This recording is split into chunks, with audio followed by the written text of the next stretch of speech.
Hello everyone, আসসালামু আলাইকুম। আশা করছি সবাই ভালো আছেন অ্যান্ড আলহামদুলিল্লাহ আমিও অনেক ভালো আছি। সো এস অনেক দিন ধরে দেশের পরিস্থিতি খুবই বাজে অবস্থা, তাই ঘরবন্দি হয়ে আসছি। তাই ভাবলাম আজকে একটু বের হই, আর আজকে ওয়েদারটাও অনেক সুন্দর। তাই আমি আর আমার একটা ছোট ভাই ইমামুল, ওকে নিয়ে বের হয়েছি মধ্যনগরের উদ্দেশ্যে। এটা হচ্ছে আপনার সুনামগঞ্জ জেলা। হ্যাঁ, সুনামগঞ্জ জেলা মধ্যনগর থানা।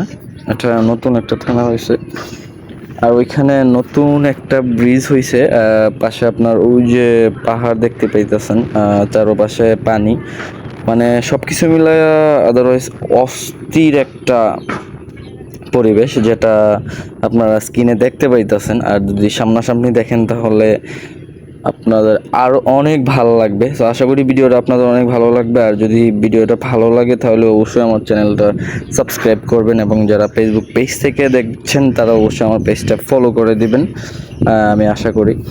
তো আর এই যে দেখেন, নৌকা দিয়ে মানুষের মাছ ধরতেছে, সব কিছু মানে একদম অসাধারণ লাগতেছে। আর ওই যে হাওরের মাঝখানে ঘরবাড়িগুলা, আর ছোট ছোট ডিঙি নৌকা দিয়ে মানুষের মাছ ধরতেছে। তো আমরা এখন যেখানে যাইতেছি ওটা হচ্ছে মধ্যনগর ব্রিজ। নতুন ব্রিজটা হয়েছে, ব্রিজটা অনেক সুন্দর।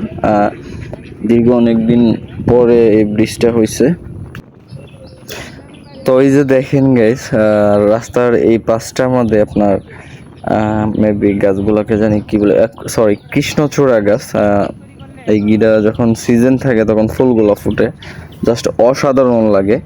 আর ওই যে দেখতে পাচ্ছেন, সূর্যটা একদম হাওরের মাঝখানে পড়ছে, মনে হইতেছে যে সমুদ্রের মাঝে সূর্যটা ডুবে যাচ্ছে। আর আমরা আজকে সেইটাই দেখবো ওইখানে গিয়া, যে কিভাবে যে সূর্যটা আসলে সমুদ্রের মাঝখানে ডুইবা যায়, আমরা ওইটাই আজকে দেখাবো আপনাদেরকে।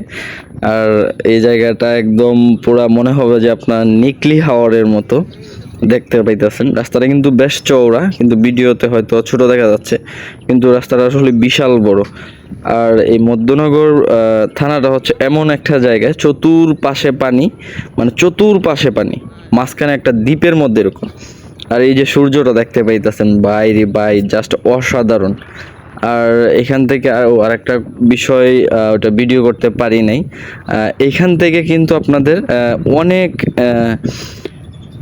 ট্রলার আছে, ট্রলার বা বোট আছে, ভালো ভালো বোট। অনেক বাংলাদেশে অনেক জায়গা থেকে এখান থেকে লোক আসে, আইসা এখান থেকে আপনারা মানে বোট ভাড়া করে বা ট্রলার ভাড়া করে টাঙ্গর হাওরে যায়। কেউ একদিনের জন্য নেয়, কেউ 2 দিনের জন্য নেয়। সবাই অনেক দূর থেকে দল বেঁধে আসে, আইসা ঘোরাঘুরি করে। তো এই যে আমরা ইতিমধ্যে চলে আসছি আমাদের কাঙ্ক্ষিত সেই ব্রিজে। ব্রিজটা এখনো পুরোপুরি কাজ কমপ্লিট হয় নাই, তবে দেখতে বেশ সুন্দর। অনেকটা লম্বা ব্রিজটা, এই যে দেখেন অনেক লোক।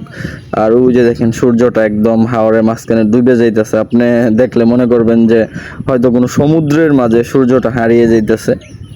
আসলে আমরা শুধু ঘুরতে কক্সবাজারে চিনি, কিন্তু আমাদের আশেপাশে যে কত সৌন্দর্য আছে সেগুলো আমরা খুঁজে পাই না।